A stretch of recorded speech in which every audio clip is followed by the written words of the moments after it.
You all know our first guest. He's handsome and extremely talented, and unfortunately, even though he has this incredible career, he's always in the tabloids about who he's dating and everything, but we're going to put an end to that today when he takes me home tonight for the first time.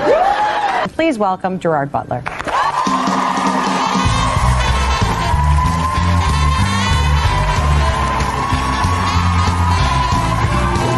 Are you still on the cigarettes, or have you stopped? Oh God, yeah. You know, you were just in my dressing room. I thought that might have been the last one. Yeah, you were. Welcome to the show.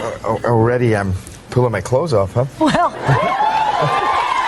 at my age, I don't waste any time, Gerard. I guess not. Yeah. Yeah. No, I'm still. It's still hard. It's very hard to stop. I found it very difficult. Oh, you've done it? Yeah. I did about 10 years ago. It was, and I still kind of like, oh yeah. 39 times now in the last few years. It's getting. But you've stopped smoking. It's getting ridiculous. Well, I don't think it counts as stopped smoking, as if you keep standing there. Well, what was it Mark Twain said? He said, stopping smoking's easy. I've done it hundreds of times. Is that it? Yeah, that sounds about right. Yeah. I got to tell you, I don't know how I ended up as an actor, because I should have been a stunt man. I was always... Oh, you guys, of course. I had three brothers, so they're always... Yeah, exactly. I remember once I threw something at my brother's head, and I cut his head, and my sister drew up a contract that I had to sign that said basically I was going to be a good boy from now on. You know, I wouldn't lie, I wouldn't tell on anybody. And then, of course, my mum came home that night and said, "What happened to Brian's head?" And she said, "Oh, Gerard threw something at his head." So I got a scalp, and then I went back to my sister and ripped up the contract. I have tried the patch, Zyban. I've been hypnotised 22 times. Really? I've been to Alan Carr in London 7 times now. Who's that? Is that the stop smoking guy? Yeah, he's the stop smoking guy. Right.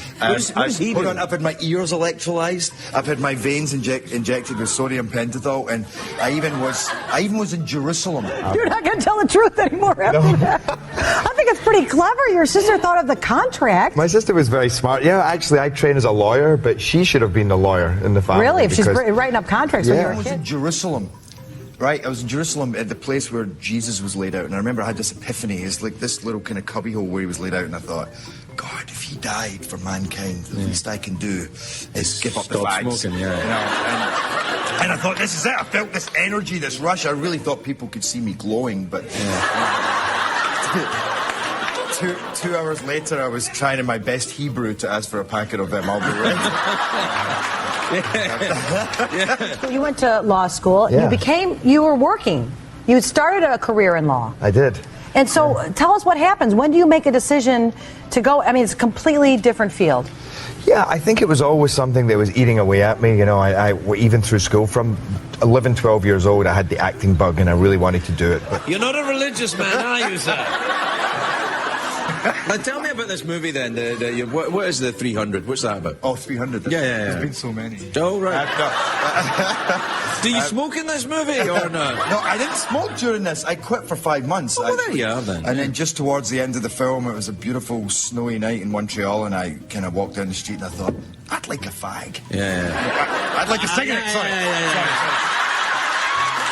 Was it something that, I mean, I know when I was growing up, it wasn't something that could really be attainable. It didn't seem like it could be real. Oh, no, not at all. I mean, you think it might have been bad in Chicago, but in Scotland, I think there hadn't been a film made in the British film industry for a long time, and anytime Scots were used as actors, they always played the drunks in some English drama, and so people said, this is a nice idea, but forget it. Right. What about law? What about medicine? And, sure. So you go, oh, okay, so I went to law school. That's my taxi. Okay. I know what you mean, but that's... my career ended on the Craig Ferguson.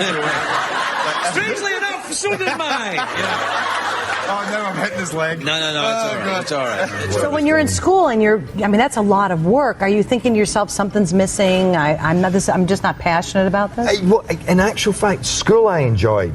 And you manage to, you think, at least I know what I'm doing right now. I'm studying, and it was a challenge. It was more when suddenly the reality hit me, when I actually started working in a law firm, and I thought, is this it? Is this, no, not that there's anything wrong for anybody who's a lawyer. No, it's if it's not your passion, yeah. It's not my passion, it wasn't my purpose. Excuse me, it's me you're talking to, not that. Yeah. What was the question? You asked me a question. I didn't ask you a question. Yeah. Oh, the film. The film 300. Yes. Oh, yeah. That's right. That's right. Your guy there on the monitor was going, God, that looks awesome. He goes, now, are you the god? And I'm like, no, that's me there. He's like, what? That's me. He goes, oh, cool. It was a tough time for you, wasn't it? It was a tough time. It was a dark time in my life. I feel like I was kind of falling apart there. You know, I wasn't aligned with what I should be doing. You know, so there was a lot of partying, a lot of kind of drinking, a lot of, you know, which in Scotland, it's actually because in Scotland everybody does that. Yeah, you got a promotion because of that, didn't you? No, I'm just.